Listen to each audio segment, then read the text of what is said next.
Hola, buenos días, buenas tardes o buenas noches. Bienvenidos a un nuevo capítulo de Con Memoria. Mi nombre es Pablo Rivas y me encuentro nuevamente con Guillermo González Donoso desde Inglaterra. ¿Cómo estamos, Guillermo?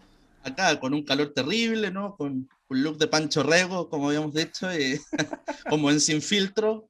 eh, Así que peleando, y, pero no, bueno, con mucho calor, eso sí, se hace hasta difícil, ¿no? Aquí no sirve mucho ponerse cerca de la ventana porque, bueno, está todo hecho para que no haya no te entre aire, ¿no? Está todo pensado para evitar el frío en el fondo, no más que el Claro. calor. Aquí había una ola de calor en Europa, así que Inglaterra no quedó exenta de ello. Bueno, acá estamos todo lo contrario. Estamos con menos Así es. 1, con 0 grados acá en Los Ángeles. Ahora que Hubo estoy nieve en algunas partes, con, ¿no? Con más de hecho, altura, agua nieve aquí en Los Ángeles. Así claro. que, bueno, y como estoy trabajando ahora, por fin, de topógrafo, así que estoy desde de 8 de la mañana a intemperie hasta 6 de la tarde, así que Ah, claro. Y rico, allá rico, arriba, rico. Pero bien abrigado con mi hijo único. Guillermo, vamos entonces a lo que nos convoca este capítulo. Este capítulo está bastante interesante, hartos así personajes es. interesantes de la historia. Así que, bueno, como es tradición aquí, vamos a partir con una efeméride en Chile. Y vamos a recordar un lunes 18 de julio, pero de 1889, muere Don Domingo Santa María, presidente de Chile. Así es, ¿no? Don Domingo Santa María, una figura clave, podríamos decir, de la era liberal en la República. Es también una figura clave porque también representa eh, un gobierno ya que no tiene características transicionales, ¿no? De alguna manera, con Errázuriz, Lizañartu, con él, y sobre todo con él, ¿no? El espíritu de cambio de los tiempos estaba muy patente, era muy enemigo de sus adversarios conservadores, y sobre todo tenía un punto que para él personalmente era muy militante, ¿no? Eh, que quizás en su momento sacaba muchas ronchas, hoy día nos parecen debates incluso antiguos, que era el de la secularización en Chile, el rol de la iglesia. Él va a insistir mucho en ese proceso, va a ser de los hombres que va a acelerar de alguna manera ese proceso. Era bastante comecura, don Domingo, no le gustaba ese mundo, eh, pero era un hombre muy intelectual, muy serio, era un hombre muy polémico, eso sí, pero era un hombre que permitió, ¿no? Mucho el debate. Era un hombre, podríamos decir, muy de su época, muy de su cultura política, de alguna manera, ¿no? Muy parlamentaria. Y de hecho fue parlamentario, fue intendente, fue una figura con una carrera política larga. eh, y de alguna manera con su era también encontramos el interés intelectual. Fue un hombre que apoyó las letras, a los historiadores en su momento, ¿no? Los trabajos de don José Toribio Medina en España no son iniciados por él. Es una figura que quisimos tocar de alguna manera, no tanto por la simpatía que pueda despertar, ¿no? Porque, bueno, es una figura que es parte de esa historia antigua, pero también es el recuerdo de un liderazgo importante, ¿no? Una figura que igual fue respetada, firmó la paz, ¿no? Después de la guerra en el norte, Claro. es la persona que le toca iniciar ese proceso, más complejo a veces que la guerra misma, ¿no? Mm, Lo que viene después, claro. y por lo menos para la política.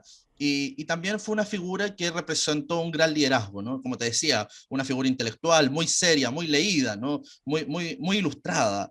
Eh, eh, Uno ya no recuerda ese tipo de presidente en la No, República, de que lo pero mencione. ese era don Domingo Santa María, ¿no? Que no es solamente una calle, un colegio, ¿no?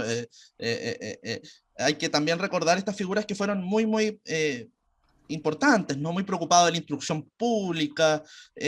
Son figuras que tuvieron relevancia en esa época, que se nos ha dicho por mucho tiempo que fue una época muy pasiva. No, era una época muy política. Exacto. Bueno, ahí estamos con la efeméride entonces de la muerte de el presidente de Chile, Domingo Santa María. Guillermo, viajamos a 1817, un 18 de julio igual, y vamos a recordar otro fallecimiento. En Winchester, la novelista británica Jane Austen, a la edad de 41 años. Austen, digo. Así Ahí está, es. Jane Austen. Eh, Jane Austen, ¿no? La Jane Austen, que es la gran novelista, eh, logra un fanatismo, ¿no? Absoluto, ¿no? ¿No? Orgullo y prejuicio, ¿no? Persuasión. Hace poco yo estuve en un obra de teatro. Eh, Estuve en Winchester, estuve en su tumba, está en la catedral, una catedral increíble por lo menos, de las que hay que visitar, ¿no? De las europeas que hay que ver. Eh, Y y ella, bueno, fue una mujer de comienzos del 19, ¿no? Con estos tocados y estos cuellos también almidonados, ¿no? Es como ese recuerdo de ella. Pero también es esta sociedad que se moderniza, que es muy humana, ¿no? Estamos entrando a la Inglaterra moderna de alguna manera, la Inglaterra de la regencia, tanto así que el príncipe heredero en ese momento, porque hay que recordar que eso se llama la regencia en Inglaterra, es cuando el rey George, ¿no? Está vivo, pero está demente, ¿no? Y va a vivir mucho tiempo él. Entonces el príncipe heredero va a establecer un sistema de regencia parlamentaria en donde él es una especie de representante del monarca en el sistema político, pero todavía el rey se considera que es el rey vivo, ¿no? claro. El rey George. Aún así el príncipe regente la quiso visitar, ella fue famosa en vida, una mujer que logra, ¿no?, la fama por medio de las letras, muy crítica de su tiempo en ese plano, ¿no? El rol de las mujeres, sus personajes tienden a ir, ¿no?, en ese mundo femenino también. Es una mujer bien fascinante, en los mundos que nos relata también son muy íntimos, pero al mismo tiempo de gran repercusión pública, ¿no? Estas mismas discusiones en torno al rol de la mujer, ¿no? El derecho a casarse por algo tan nuevo en el siglo XIX como casarse por amor, ¿no? Eso no existía antes. Hmm. O cosas por ese estilo empiezan a aparecer en la obra de Austen. Realmente causa un fanatismo increíble, está en la moneda británica, en las 10 libras, es representante de las buenas letras, hizo una generación de lectores, estamos hablando de una Inglaterra que mucha gente está empezando a leer, por ejemplo, el mundo campesino, ¿no?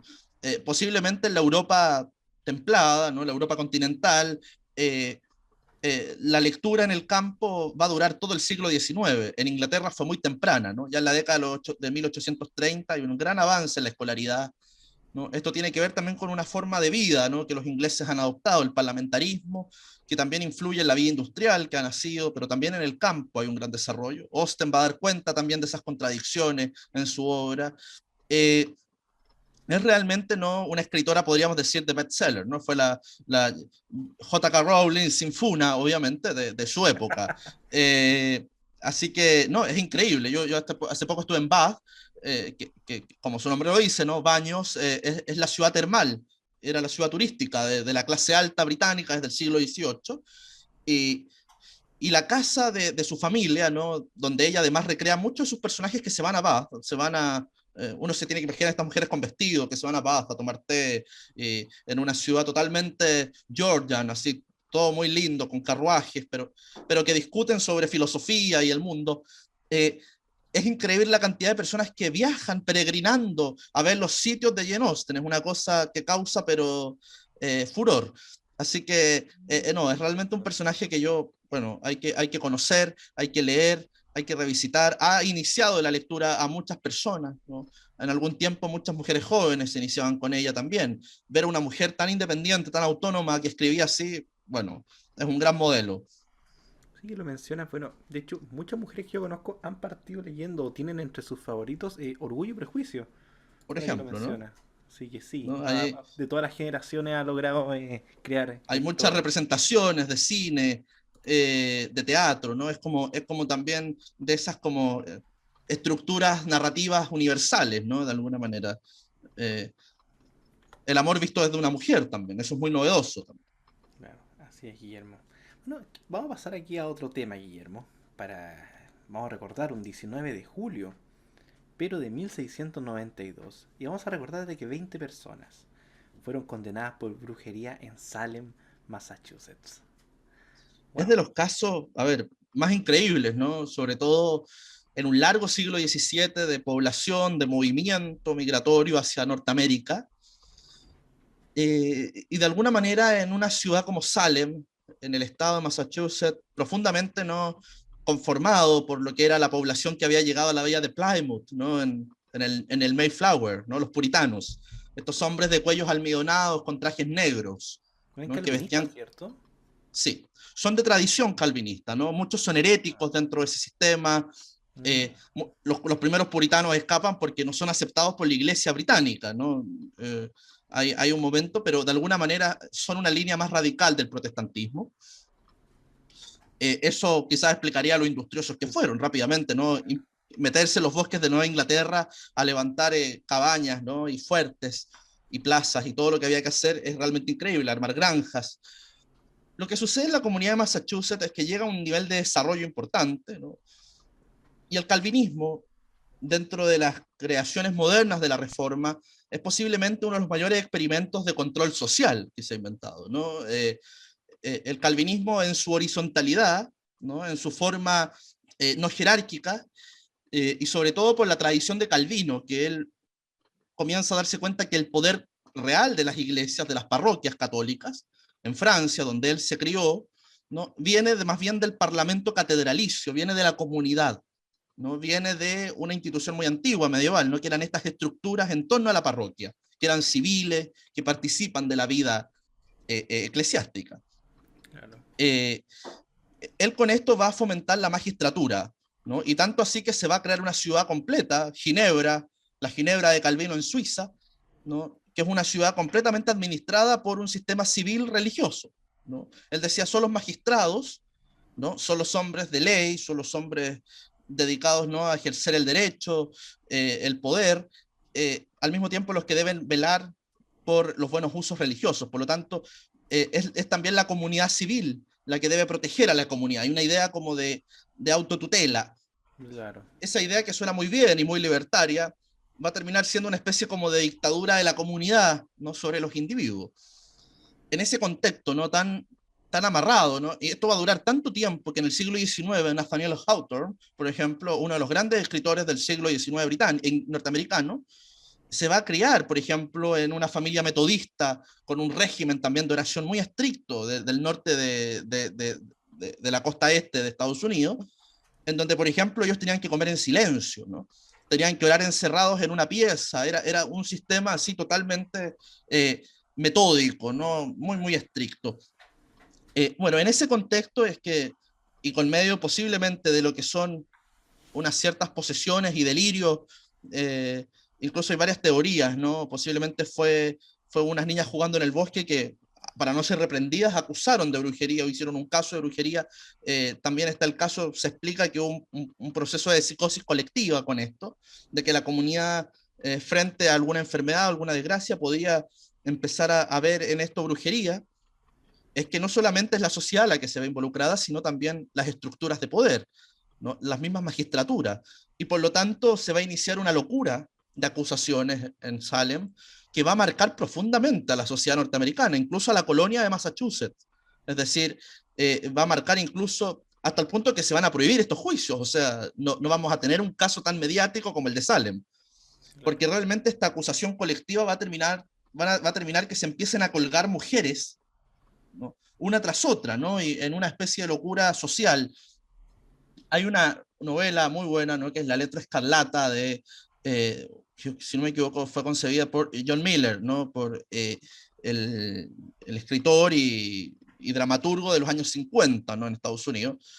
Bueno, Miller, o James Miller, no recuerdo con el nombre, pero es película también, ¿no? De Wim Wenders escribe también una película, hace una película con este libro, y que es la marca, ¿no? De la A en rojo, la letra escarlata, ¿no? Que se marcaba a las brujas, ¿no? Se hacía una marca también, pero también Miller, cuando redacte su obra, haga su obra, ¿no? De las brujas de Salem, él está pensando en los juicios del macartismo en los años 50 en Estados Unidos, ¿no? Cuando el senador McCarthy empieza a perseguir comunistas, ¿no? En Estados Unidos, y por lo tanto cualquier militante de alguna izquierda o simpatizante terminó siendo acusado de comunista y de agente de la KGB, ¿no? Bueno, en ese contexto también de locura que fue el macartismo en su momento, y paranoia, ¿no? También él recordaba, ¿no? Este caso de Salem. Es una historia muy fascinante porque además en torno a eso se han construido muchos mitos, ¿no? Las narraciones también de Nueva Inglaterra de Washington Irving, ¿no? El jinete sin cabeza, ¿no? Las comunidades holandesas también ahí asentadas, ¿no? Los Vanderbilt y todos los Vander tanto, ¿no? Es una historia realmente increíble, ¿no? Una historia de profundo fanatismo que va a marcar también un poco de cómo los norteamericanos tienen que revisitar la tolerancia religiosa que ellos prometen asegurar en estas tierras. Guillermo, más o menos, bueno, para no alargarnos mucho con este tema, pero más o menos se estima más o menos la cantidad de personas que fueron enjuiciadas durante ese periodo. Mira, yo recuerdo que, bueno, el año 98 del siglo XVII es una matanza rápida, ¿no? De varios juicios sumarios, porque lo sabemos porque hay una fuente, ¿no? Un visitante de Boston, abogado, ¿no? Que viene a controlar esto, ¿no? Y él ve que en estas pocas semanas se mató a 20 mujeres de la comunidad. Pero claramente no fue solo eso. Anteriormente habían varios juicios de brujería. No tengo la cifra estimada, pero lo que sí te puedo decir es que la cantidad de... La hoguera de Ginebra en Europa, por ejemplo, fue importante. O sea, estamos hablando de que no me gusta contar muertos porque es un mal ejercicio en la historia, hacer de sepulturero, pero porque decir, bueno, tú eres más malo porque mataste dos más que yo, no es un buen ejercicio intelectual, pero aún así uno podría decir, realmente por condenas a muerte el calvinismo se lleva el round uno, o sea, antes que la Inquisición española, por ejemplo. Interesante. ¿No? Es Ahí una cosa, la- ahí hay una polémica importante, que como te digo, yo creo que la cantidad es infructuosa, pero a veces las formas de control, ¿no? A veces la crueldad, la pérdida de libertad son temas que nos tienen que interesar porque son temas que nos importan hoy día, o sea, son temas que tienen que ver con nuestra forma de vivir hoy día. la verdadera ahí cultura de la cancelación lleva al máximo, Sí, Guillermo. hace poco se hablaba de neoinquisición, ¿no? Mm, Algo hay, ¿no? De alguna manera, tengo ese porque libro. opera de la misma manera. ¿No? Opera de la misma manera, ¿no? Donde también de alguna manera todos participamos de la culpa, no es que hayan solamente buenos y malos y sea fácil distinguirlos, sino que siempre hay, eso pasó en Salem, ¿no? Primero los acusadores terminaron también al otro lado, eh, son cosas que pasan. Guillermo, pasamos entonces al día 20 de julio, pero de 1769, y vamos a recordar, pero aquí en Chile, el natalicio en Valdivia de Camilo Enríquez, fraile de la Buena Muerte y fundador del primer periódico chileno, La Aurora de Chile. Así es, ¿no? Fraile, además recordado, ¿no? Por su paso en Quito, luego en Lima, eh, es el primer periodista, podríamos decir, en un país que no tenía imprenta y que junto al círculo de José Miguel Carrera se trae la primera imprenta nacional y eso implica el primer pasquín diario nacional, ¿no? Importante, ¿no? De circulación de información impresa, ¿no? Era un acto de modernización importante en el país. Y este fraile además estaba muy motivado eh, por las ideas de la Revolución Francesa, las ideas ilustradas. Eh, Más que fraile, era más rusoniano que antes que clérigo, o sea, estaba más imbuido por el espíritu ilustrado, ¿no? En ese sentido. Y claramente él va a escribir siempre en esa retórica, ¿no? Una retórica que toma, por ejemplo, la República Romana como ejemplo, ¿no? De virtud frente, ¿no? A las monarquías antiguas y pasadas. Muy en la retórica, ¿no? De lo que pasa en Francia en este momento. Eh, o sea, hoy ha pasado recientemente en Francia. Es una figura muy influyente de las primeras letras chilenas. Y claro, podríamos decir es el primer periodista, ¿no? Es el primer hombre que de alguna manera da inicio a tradiciones importantes de la República, como la libertad de prensa, por ejemplo. Un personaje. Bueno, hay varias calles en Chile y edificios y Sí, colegios que llevan su nombre, así que es un personaje que uno se puede encontrar claro, nombrado en varias partes de nuestro país. Creo que en Temuco, de hecho, hay un liceo que lleva su nombre, si es que no me claro. equivoco. Fray Camilo Enríquez. Y bueno, es una figura, como te digo, también no exenta de polémica, en el sentido de que también es una figura que está en una línea, podríamos decir, intelectual muy clara en su momento, y él va a ser parte, ¿no? De esa línea que va a influir al círculo de los Carreras. El país Ah, tenía una disputa también en esas ideas, ¿no? La Revolución Francesa, por ejemplo, esos ideales eran bastante matizados en el país, porque en general en la América hispana, la experiencia en Francia no era un modelo, ¿no? Sobre todo a los ilustrados, a los americanos que estuvieron en Europa, lo que pasaba en Francia en realidad era más bien situación de escándalo, ¿no? El terror y cuánta cosa había más bien resultado ser un problema, ¿no? Hay que recordar además que estamos en medio de las guerras napoleónicas y Napoleón, que es el continuador, por así decirlo, de la revolución, ¿no? Es el exportador de la revolución, no tiene muy buena fama en la América hispana. así es. Así es, Guillermo. Bueno, nos quedamos en el 20 de julio, pero vamos a viajar mucho, mucho en el tiempo. A 356 a.C. y nacía Alejandro III de Macedonia, Eh, más conocido como Alejandro Magno.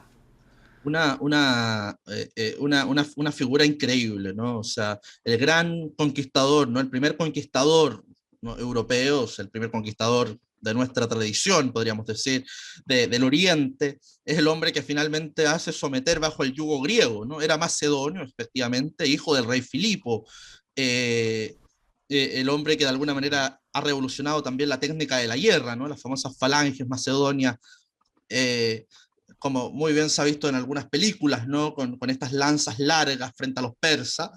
Eh, Era una forma también de hacer una guerra a gran escala. Es el hombre que conquistó, bueno, prácticamente toda Grecia, la Grecia clásica, discípulo de Aristóteles, ¿no? El rey Filipo lo llevó a la corte en Macedonia, en Pela, eh, hijo de una griega también, de Olimpia. Eh, es realmente, ¿no? Una figura increíble, fascina, ¿no? Ha fascinado a las generaciones todas, ¿no? A lo largo de la antigüedad, la Edad Media, la modernidad. Eh, es una figura que cruza todo el Oriente, que conquistó las grandes ciudades de la antigüedad, Babilonia, Tiro, ¿no? Pero también conquistó el Asia Central, conectó el mundo griego y occidental, el Mediterráneo, con el Asia Central, llegó a Afganistán, a la Bactriana, llegó al norte de la India, llegó al Punjab, el Pakistán moderno. Eh, es realmente increíble. Y si hubiera seguido viviendo, porque vivió tan poco como un héroe, ¿no? Y porque ¿A se qué edad murió? decía, si no me equivoco, tenía 28 años. Joven. Bueno, para Sí, nuestros estándares. obvio. Y es una, y no, y murió como igual era joven en el sentido de que un hombre a los 28 años no conquista medio mundo. Era un hombre que soñaba con volver de la India y conquistar el Golfo Pérsico, ¿no? Era un hombre que quería conectar el mundo entero, ¿no? Es una historia realmente increíble. Hay muy buenos libros sobre él. Yo les recomiendo particularmente la biografía de Robin Lane Fox, ¿no? Alejandro Magno, ¿no? Es realmente una de las mejores. Me gusta mucho a mí ese historiador Lane Fox, ¿no? Sobre historia antigua en Inglaterra. Eh, es realmente una figura increíble, ¿no? Creo que se plasma bastante bien en la película, es de Ridley Scott, ¿no? La Alexander, ¿no? La película Alejandro Magno, la, Eso la, mismo te iba a comentar. la moderna, ¿no? Está muy bien hecha. La falange, la guerra, la gran batalla de Gaugamela, en donde él vence al emperador Darío Persa, es una representación increíble, ¿no? La guerra en la India fue lo que más me asombró con los elefantes, una cosa pero alucinante, en las selvas del Punjab, es una cosa, no, que a uno todavía le parece increíble cómo un hombre en la antigüedad fue capaz de avanzar, ¿no? Ese mundo entero. Hay una canción de Iron Maiden ahora que me acuerdo también. Del álbum Somewhere in Time del año 86. También tiene una canción ahí Alexander the Great. Mira, Así claro, que el que tú nos eres el gusta el melómano. metal, también ahí tienen algo para entretenerse. O quizá ya la conozcan. Bueno, quién sabe. Guillermo, pasamos al 21 de julio, pero de 1899 y vamos a recordar el natalicio de un escritor y periodista norteamericano, Ernest Hemingway, uno de los principales novelistas y cuentistas del siglo XX. ¿No? Está en la lista de los grandes, ¿no?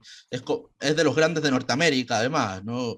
Hemingway era una figura realmente fascinante por su figura, o sea, por su modo, por su presencia, ¿no? Es el hombre, ¿no? De por quién dobla las campanas y que uno se lo imagina en Pamplona, el mismo corriendo en las filas de toros, ¿no? Porque era un hombre que era de experiencias, tuvo 4 mujeres, casado, me refiero. Ah, no Eh, perdió el tiempo.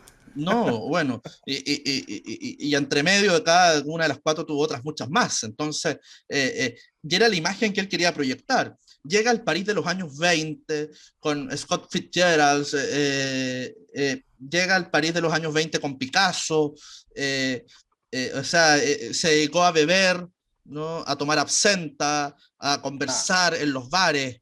eh, Era un hombre realmente que vivía al límite, le gustaba eso, ¿no? Y sobre todo quería crear una verdadera literatura americana, que luchara contra la tradición europea. Por eso siempre vemos su personaje como un personaje que está en las llanuras de Montana, ¿no? Que está cazando alces, ¿no? Eh, que está montando un toro en un rodeo. Eso uno siempre se lo imagina.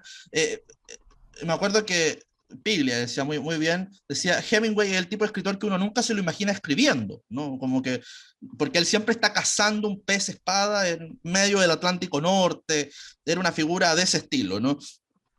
Eh, Claro. sus novelas, ¿no? Porque las campanas. Estuvo en la Guerra Civil Española como corresponsal. Cuando se anunció la guerra, él quiso ir, ¿no? Y quería estar ahí, o sea, eh, quería vivir la experiencia. Ah, interesante. Era como estas Claro. figuras públicas actuales, ¿no? Le gustaba también no jactarse de sus vicios, ¿no? Y de su gusto por las mujeres bellas y por el buen alcohol, ¿no? Eso también va a terminar, bueno, va a ser ganador del Pulitzer como periodista, como un hombre, como le digo, como te digo, o sea, como estos personajes así que hoy día en la televisión que les gusta ir al frente, ¿no? De batalla, estar ahí como corresponsal en los hechos mismos. Lo recordamos por su obra, ¿no? Tan representada en otros formatos como El Viejo y el Mar. Esa misma. Era un hombre muy melancólico, empieza a dar vistas de aquello, y bueno, y va a morir, ¿no? Como él quizás lo hubiera escrito desde el comienzo, ¿no? Después de un buen whisky en la mesa, ¿no?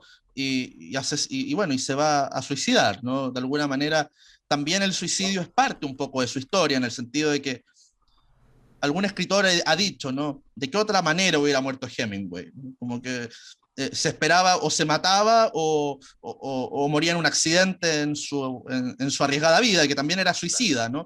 Pero en Iba realidad por la misma vía, claro. no, es un personaje literario en sí mismo. Eso mismo, claro, es como un personaje carne y hueso. No, claro, y hay que pensar además en el París de los años 20, haberse encontrado con él, lo entretenido que habrá sido. Además, gritaba fuerte, con un inglés nada sofisticado, porque no quería pasar por inglés, nada ni parecido. Entonces, con mucho garabato, era un hombre que le gustaba dar esa imagen. Así es, Guillermo. Guillermo entrando ya en el fin de semana, pero 22 de julio de 1937 vamos a recordar que se convierte en presidente de los Estados Libres de Irlanda Don Eamon de Valera. De Valera, ¿no? Una figura increíble también para su época, una figura, bueno, era descendiente de españoles, ¿no? Eso era de Valera, ¿no? Y tenía un Mm, nombre gaélico, como Imon, creo que debe ser céltico, ¿no? Debe ser muy irlandés. Su madre era irlandesa norteamericana, él vuelve a Irlanda muy temprano, se educa en Irlanda y por lo tanto tempranamente también va a asumir como universitario el pacto de los jóvenes republicanos, es decir, estos hombres que están luchando muy tempranamente, pensando en la vía revolucionaria, e incluso algunas facciones más radicales en la Armada, y eso va a durar mucho tiempo, ¿no? Sabemos la guerra subversiva que ha significado también y terrorista en el mundo anglo-irlandés, ¿no? O sea, en esa frontera. Eh, Él es parte, ¿no?, del levantamiento del año 16, en plena Primera Guerra Mundial. Hay una serie en Netflix que les recomiendo mucho que se llama, si no me equivoco, es como Revolution, bueno, no recuerdo en este momento el nombre, pero es sobre los rebeldes irlandeses en el año 16, ¿no? Son dos temporadas además, ¿no? Porque antes de la guerra, durante la guerra, perdón, y después de la Primera Guerra Mundial, y ellos tratan de levantarse contra el castillo, lo que se llamaba el Castle en Dublin, que era la gobernación británica en Irlanda, ¿no? Y por antiguas revueltas que Irlanda había tenido desde el siglo XVIII en adelante, se le castiga, ¿no?, políticamente, y de hecho el gobernador siempre era británico, y las élites de Dublin siempre eran pro-británicas, ¿no? De hecho, los grandes nobles del territorio irlandés también eran británicos, los dueños de la tierra. Y por lo tanto, esa separación tan dura, tan injusta, ¿no? Esta idea de que a los irlandeses se les trata como ciudadanos de segunda clase, ¿no? Además son católicos, cosa que a los ingleses les molesta particularmente, ¿no? El bien. catolicismo se va a empezar a asociar a ser irlandés, ¿no? Y por lo tanto, que hablan un inglés malo, ¿no? Que además tienen una lengua propia, que es el gaélico celta, ¿no? Son campesinos, son incivilizados frente a los ingleses victorianos que toman té y son muy elegantes. Entonces, Claro. eh, hay una imagen también de ese estilo. Además le creen a los curas de los pueblos, son como gente supersticiosa que creen sus mitos en los duendes y en las ollas de oro, Con oro, sí. eh, y todas esas cosas, ¿no? Entonces, algo hay de eso. Y bueno, y Mm, los irlandeses se van a levantar en un movimiento ciudadano intelectual importante el año 16, que va a ir desencadenando, bueno, mucha violencia en algún momento, hasta recientemente, con mucha fuerza en la historia de Irlanda, pero también va a establecer una república que desde la época de Valera va a ser de alguna manera muy aislacionista respecto a la política que va a llevar, por ejemplo, el Reino Unido, se va a mantener neutral en muchos casos durante los momentos bélicos, pero también con una cierta práctica al estilo de los estados nórdicos actuales, ¿no? Un socialismo, podríamos decir, socialdemócrata, ¿no? Como una especie de asistencialismo del Estado. Eh, pero también ha cambiado eso, podríamos decir, las últimas generaciones, las últimas décadas de la historia de Irlanda, que es un país que nos pasa bien por el lado, ¿no? Eh, ha sido de mucha modernización, de una política monetaria seria, se ha tratado de eliminar la presión fiscal, ¿no? Con mucho éxito, y bueno, y hoy día estamos hablando de que en Irlanda estamos en una de las economías estables y fuertes en Europa, o sea, es un país que también ha mejorado mucho su condición de vida. En algún momento era una especie de Portugal de Europa y hoy día ya está compitiendo, ¿no? Estoy diciendo en términos de números, ¿no? Los PIB y todas esas cosas. Es realmente un lugar, ¿no? que se convierte interesante, ¿no? Para el mundo comercial, ¿no? Pero es parte también de esta relación tan compleja en las Islas Británicas. Yo me reía por la referencia porque me lo imaginaba igual, así como España, Portugal, Ah, claro. Inglaterra, Irlanda. Me Bueno, ¿no? reí. Hay algo de eso, ¿no? También eh, Portugal, ¿no? Es como un país, bueno, es pequeño, es una economía que también va en avance, pero claro, también al igual que en Irlanda en algún momento era de estos países que se pensaba que las reglas nunca estaban tan claras para la vida económica. Eh, Además eran países que provocaban mucha inmigración, ¿no? De sus propios ciudadanos, ¿no? Hacia el resto de Europa. Hoy día no, hoy día los irlandeses son una economía fuerte o en ascenso importante. Es interesante también ver eso. Pero estaban muy marcados por la tradición desde los tiempos de Valera de que Irlanda debía ser una especie como de socialismo de facto, podríamos decir, desde el Estado. Guillermo, dos cosas. La primera, encontré la serie, se llama Rebellion. Efectivamente Rebellion, tiene ¿no? dos temporadas. Y segundo, se me viene a la mente, me parece que en Red Cultural estaban hablando de un curso de nacionalismo. Así Y me parece que es. tiene nacionalismo irlandés, si no me Y equivoco. vamos a poner, de hecho, ahí Sí. la referencia, porque para que tomen el curso, porque es un curso que yo he participado, ¿no? Yo he tocado temas sobre Chile, sobre, por ejemplo, Barcelona, sobre Cataluña o sobre Escocia, ¿no? También Escocia es otro mundo interesante con referéndum similar, ¿no? A lo que pasó en Cataluña en algún momento, ¿no? No similar, pero hay un referéndum. Ujú. Eh, Hoy día también cambian las cosas, ¿no? Según cambia el contexto de las Islas Británicas. Y de hecho, Felipe Munizaga, cientista político de la Universidad de Chile, un hombre que además se ha dedicado a temas de seguridad, o sea, que ha tocado temas muy interesantes, dedicó una sesión al nacionalismo irlandés, a la IRA, ¿no? El famoso terrorismo, ¿no? De la IRA, ¿no? Que marcó a tantas generaciones, ¿no? El mundo de Irlanda del Norte, ¿no? Belfast. Hay que recordar que ahí murió hasta un miembro de la familia real, Mountbatten, Lord Mountbatten, muere con un atentado terrorista, ¿no? En Mm. Irlanda. Es realmente es una historia bien trágica la que ahí se teje.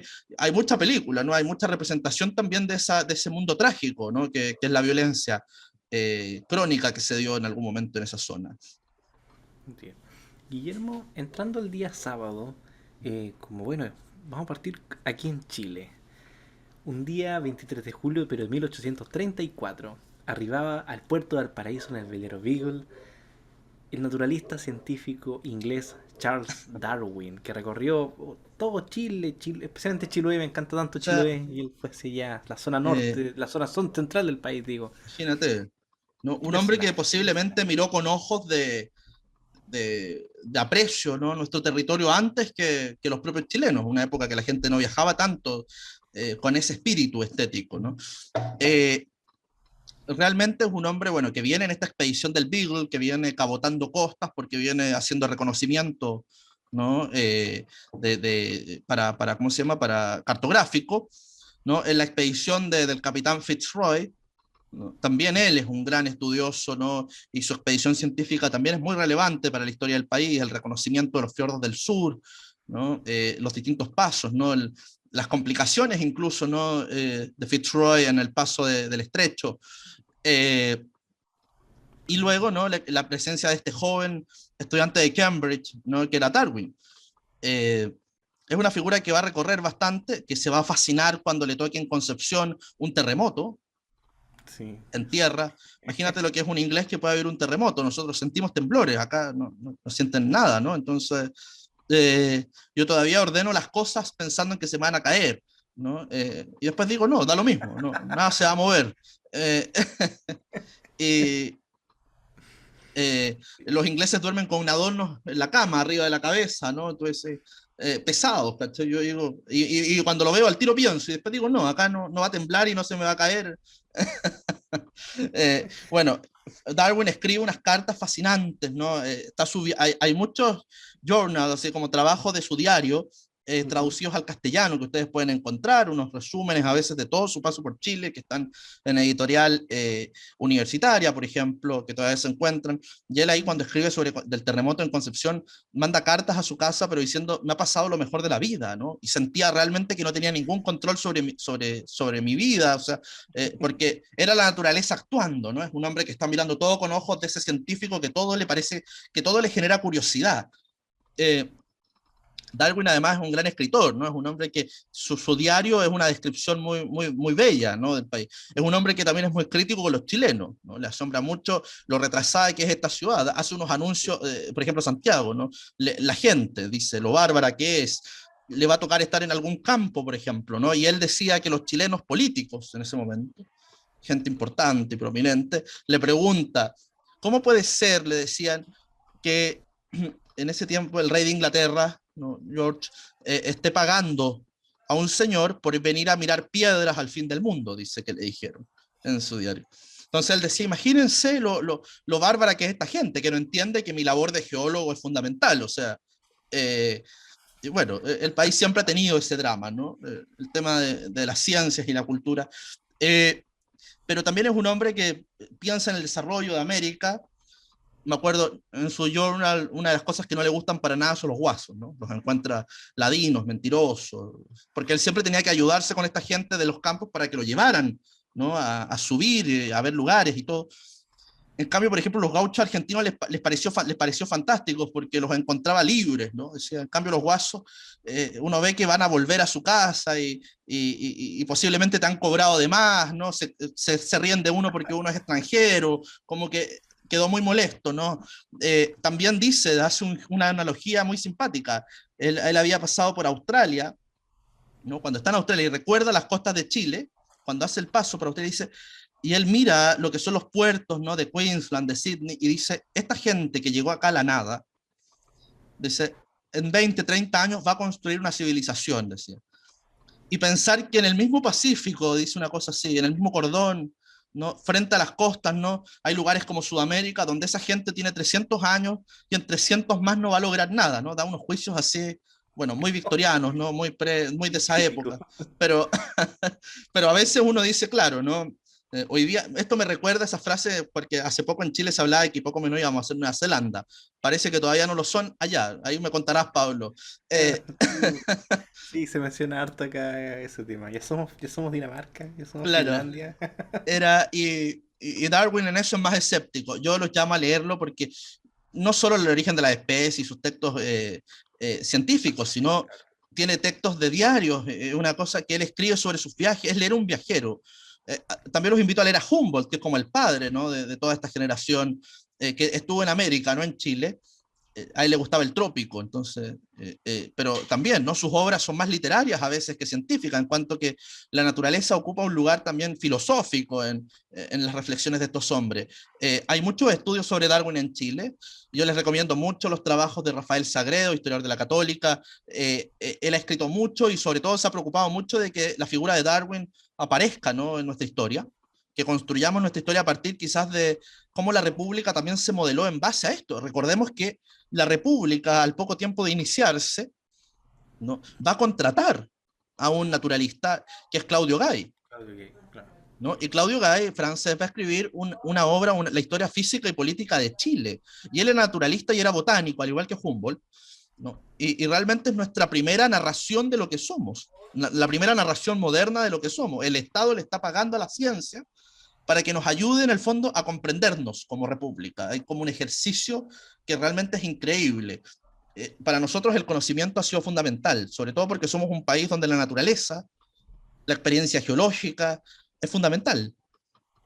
Así es. Recuerdo que mencionaste a Claudio Gay Yo tengo, bueno, no tengo yo, mi abuelo tiene, la verdad, un libro de historia muy antiguo, no sé el autor, pero uno extiende el libro y tiene el mapa completo. Ah, Uno extiende perfecto, las sí. páginas hacia afuera de los dibujos.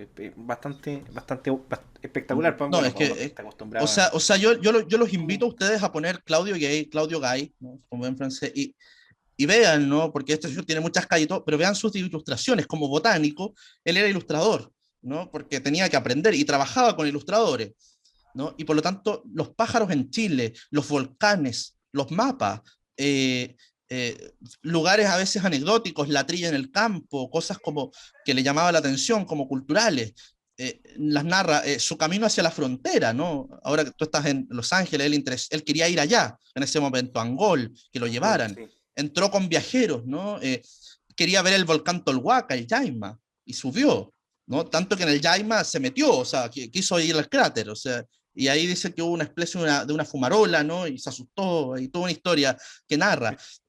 Así que no, son figuras claves para la República, ¿no? No hay que, una cosa tan simple, posiblemente si Chile va a ser reconocido en el siglo XXI por algo, posiblemente va a ser por nuestro trabajo astronómico, por el desierto de Atacama, por las energías renovables, por la minería, eh, y por lo tanto también es parte de nuestra identidad. Así es, Guillermo. Así que, Guillermo, 23 de julio pero de 1401, nace Francesco Sforza, condottiero italiano, fundador de la dinastía Sforza en Milán. Y aquí yo te preguntaba antes de empezar a grabar, ¿qué era un condottiero? il condottieri, ¿no? El condottiero, decíamos, era un mercenario, un hombre de la guerra que le pagan. Pero es más que eso, porque tiene algo como de caballero medieval, en el sentido de que tiene que levantar una bandera, ¿no? de enganche, contratar a guerreros, ¿no? Y saber administrarlos. Por lo tanto, él tiene que ser respetado, ¿no? Tiene que ser una figura que en el fondo establezca la organización marcial, ¿no? Militar. Por lo tanto, son figuras de poder también, ¿no? Figuras que también saben muy bien que no solo que tienen que capitalizar ese favor que tienen, ¿no? De los poderosos. Es el caso de los Sforza, ¿no? Que incluso van a competir en todas las guerras italianas de finales de la Edad Media, que eran entre ciudades y ciudades, ¿no? Roma que atacaba Siena, ¿no? Siena que atacaba a los estados papales, Milán, el milanesado se iba a Florencia y atacaba la ciudad, después era atacada por Siena, después iban a Venecia, ¿no? El dogo de Venecia atacaba, no, era una cosa, pero estamos hablando de kilómetros, de a veces ciudades que se ven de monte a monte, pueblitos.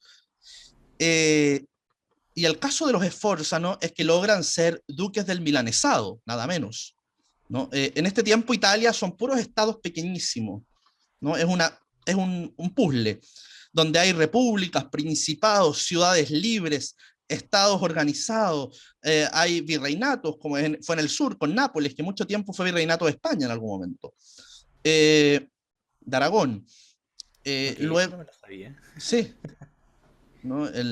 Estos títulos que aparecen en los monarcas después modernos, como príncipe de Aragón, virrey de Milán, ¿no? Príncipe de Nápoles, príncipe de las dos Sicilias, también como se conoce, eso también viene de ahí, de la conquista de Aragón a finales de la Edad Media, de las islas italianas y del sur de Italia. Y el milanesado es fundamental en la historia moderna. ¿Por qué razón? Porque es el norte de Italia y es el paso para dos cosas. Para los españoles que desembarcan en Nápoles, ¿no? Y si quieren unirse, ¿no? a los Países Bajos, que luego de Carlos V le pertenecen a España, el Flandes, hay que pasar por toda Italia, donde al medio está el Papa, que siempre es complicado, entonces hay que saber Mm, pasar, tanto así que Carlos V en algún momento tuvo que saquear Roma, ¿no? El saco sí, de Roma, famoso, ¿no? sí, hemos conversado de eso, me Para parece igual. hacerle entender al Papa que él era quien mandaba, ¿no? Y tanto así que el Papa después lo va a coronar en Bolonia, como gesto, ¿sí? Un Papa que antes habían estado guerreando. Y había, por lo tanto, que llegar a Milán para pasar por la Valtelina, que es el paso por Suiza, luego el Franco Condado, que está en Francia actual, pero que en ese tiempo le pertenecía también a los Habsburgos españoles, y ahí conectar con Luxemburgo y luego con Flandes español. Es el famoso camino español de Europa, ¿no? Que era la vértebra de Europa. Por lo tanto, ¿quién quería cortar ese camino? Los franceses. Y por lo tanto, quien tuviera Italia tenía el mundo. Por eso Carlos V, todas sus guerras prácticamente al comienzo van a ser en Italia. Es ahí, de hecho, en Pavía, donde Francisco I de Francia cae del caballo, ¿no? Y es tomado prisionero por los españoles, ¿no? Y ahí Carlos aprovecha de pedir rescate. Eh, de hecho, el milanesado en algún momento estuvo ocupado por Francia, ¿no? El Papa va a entrar en Roma incluso, ¿no? Se ve en la serie Los Borgia, por ejemplo, ¿no? Cuando los franceses entran en Roma. Aquí es donde se empieza entonces a desarrollar los primeros grandes asedios, ¿no? Aprendidos de Bizancio y de otras partes de las ciudades, ¿no? Los cañones. Es aquí donde aparece Da Vinci con sus nuevas técnicas que se las anda vendiendo a estos príncipes para ver quién quiere invertir en esta época que las guerras están al día a día. Finalmente sabemos que el milanesado por mucho tiempo le va a pertenecer a España, ¿no? Durante el siglo XVI y XVII, ¿no? De hecho va a ser ciudad española, así como con un gobernador, con todo. De hecho, en estas guerras es donde de alguna manera los Sforzas se coronan como los grandes duques de Milán, ¿no? Y van a entrar en esta guerra europea importantísima. O sea, es una historia realmente fascinante porque convierte a Italia en el centro del mundo, y con esto también aparece algo que nos llama mucho la atención hoy día, que es el Renacimiento italiano. Porque junto con la guerra también viene la plata, ¿no? Y con la plata viene la vida de lujo, vienen las villas italianas, vienen los palacios en las ciudades. Si tú vas a ser duque de Milán, tienes que tener un palacio ducal, tienes que arreglar la catedral, ¿no? Y tienes que llamar pintores y escultores y cuánta cosa, ¿no? Y por lo tanto, no por nada, mira, para que veas la historia, un hombre que trabajó en Milán, ¿no? Y que no alcanzó a terminar la famosa estatua de bronce que le encargó Francesco Sforza de su padre a caballo, que era una proeza ingenieril, es Leonardo da Vinci. Con esa estatua es que se va a hacer famoso da Vinci, con esa estatua de bronce, ¿no? Porque él quiso hacerlo todo con un molde, era una cosa increíble. Era además replicar la estatua de Marco Aurelio en Roma. Ah, ok, ya. Era ese ejercicio el que Forza quería, nada menos, ¿no? Que su familia estaba conectada, ¿no? Con los antoninos de Roma, o sea, nada menos, y con los emperadores. Y luego no va a ser por nada que Sforza le mande, bueno, va a mandar a Da Vinci a Florencia, y luego de Florencia, ¿no? Sforza lo mande a un aliado que va a ser el rey Francisco I de Francia. Y no por nada Da Vinci va a morir en el castillo de Amboise, ¿no? En el Valle del Loire, en Francia. O sea, y eso tiene que ver con esta lucha de poder dinástico que hay en el norte de Italia. Así que no, es una historia realmente, como les digo, increíble la de los Sforza. Yo los llamo a ver y aprender del Renacimiento italiano porque es una época política también muy importante, de equilibrio, de guerras, de lujo, de arte. Guillermo, para terminar la semana, el día domingo, 24 de julio, pero de 1534, Jacques Cartier llega a Canadá y toma posesión de esta tierra para la corona francesa. Así es, porque el Canadá moderno es bilingüe, es un Estado nacional bilingüe, donde se habla inglés y francés. Y podríamos decir que incluso se habla francés en ciudades tan importantes como Montreal, que viene de Mont-Royal, ¿no? De hecho, los franceses todavía no le dicen dicen Montreal, ¿no? Nunca dicen Montreal. Ah, Eh, ya. de hecho, llega, ¿no? El monte que se levanta junto al río San Lorenzo, ¿no? Es por la expedición de Cartier. ¿Pero quién es Cartier? Cartier es una especie de colón pagado por la monarquía francesa en esta misma época, apenas se descubre América, junto con otros, ¿no? El italiano Giovanni Caboto, que va a ser pagado por el rey de Inglaterra, por ejemplo, ¿no? Los Cabot, ¿no? Famosos, también importantes para el Atlántico Norte, van a entrar en distintas bocas del norte de Norteamérica, y Cartier va a dar con la entrada del río San Lorenzo, y por lo tanto se va a dar cuenta que hay una boca de río muy ancha, y por lo tanto si hay un río ancho significa que se remonta, ¿no? Por el continente, pero luego se da cuenta que el río empieza a fragmentarse, e incluso a mitad del San Lorenzo encontramos islas. Incluso frente a Montreal hay una isla, si no me equivoco. Eso Sí. va a ir haciéndole pensar que esto no es un continente, sino que hay una salida, es una especie de estrecho de Magallanes. Mm. Y él dijo, aquí encontré el paso del norte, tanto así que en una parte, en una de las fundaciones de Cartier, se llama la Chine, ¿no? Literalmente China en francés, pero ahora se escribe junto, la Chine, como una palabra junta, ¿no? Porque él creía que este era el paso a la China, que era lo que le Mm, importaba a los europeos en ese momento. Por eso la proeza de Magallanes es tan increíble en el sur, porque era un paso para el oriente. Claro, no sabían que estaba todo el Pacífico entre medio claro. hasta llegar, pero estaba esa esperanza, ¿no? De dar con el oriente. Cartier en sus incursiones se va a encontrar con los iroqueses, ¿no? Y con los indígenas del Quebec. Va a ser atacado, de hecho, su tripulación incluso en algún momento lo va a abandonar, tanto así que en una rebelión él va a ser lanzado con sus hombres fieles en un bote y su hijo, ¿no? Al río San Lorenzo, ¿no? Quedando como a la deriva. ¿No? Finalmente será rescatado por otros, pero de alguna manera esa expedición completa se va a devolver a Europa, simplemente porque él los estaba metiendo en algo que posiblemente podían salir sin vida. Hay que recordar que estas expediciones solo por cruzar el Atlántico, ¿no? Ya se te moría una cantidad de gente increíble por enfermedad, Claro. por falta de recursos. Y cuando llegaron a Canadá se dieron cuenta que si bien van a haber muchas negociaciones con los iroqueses, ya habían tenido contacto con europeos, con los Cabot, con exploradores portugueses, y por lo tanto ya sabían que eran bélicos, entonces les van a lanzar flechas y los van a atacar. Y ese era el temor que va a generar en los exploradores. Pero bueno, las expediciones de Cartier van a seguir, él va a morir muy desanimado por esto, porque no va a lograr establecer una gobernación concreta en Norteamérica, va a morir en el famoso puerto de Saint-Malo, en la Bretaña, desde donde era él, un pueblo de marineros, ¿no? Y los marineros franceses son de ahí, de hecho, de la Bretaña. Y realmente no, la obra que él va a dejar inaugurada, el San Lorenzo, va a ser fundamental, porque los franceses van a ir paulatinamente poblando esa zona, sobre todo cuando en el siglo XVII se vuelva de moda algo que es fundamental para Europa, los sombreros, ¿no? Y en el siglo XVII y XVIII los sombreros son el mejor negocio de Europa. Esos sombreros de tres puntas, por ejemplo, porque todos usan sombreros, hombres, mujeres, militares, ricos, pobres, gente de estratos medios, comerciantes, todos tienen que usar un sombrero. Y el sombrero se hace con piel de castor.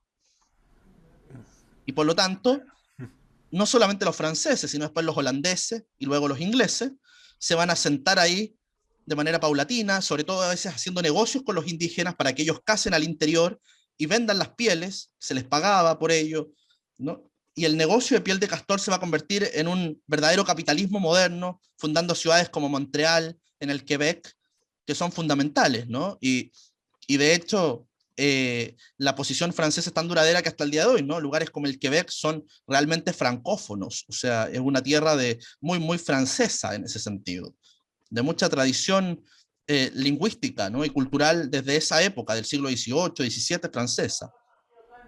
Así es.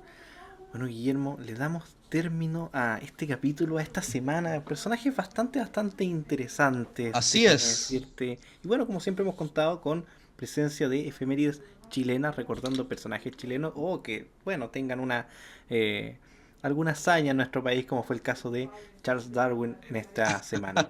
Así que, Claro. bueno, Guillermo, como siempre, agradecerte y No, gracias a dejarte ti. invitado bueno, a que nos dejes la información, los links, No, como siempre, en la exacto, va, descripción, por muy favor, importante. después de ver este video, ir a la descripción, buscar nuestra clase completamente gratuita, ¿no? De Jane Austen, y luego nuestra clase también, ¿no?